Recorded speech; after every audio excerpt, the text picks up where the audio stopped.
అని వాళ్ళు వీళ్ళు ఎన్నెన్ని అన్న పసి పిల్లవాడు నవ్వాడు.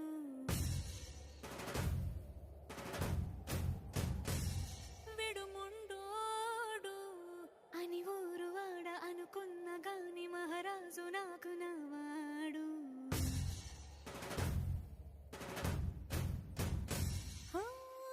మాట పెడుసైనా మనసులో వెన్న రాయిలా ఉన్నవాడిలోన దేవుడెవరికి తెలుసును నాకన్నా.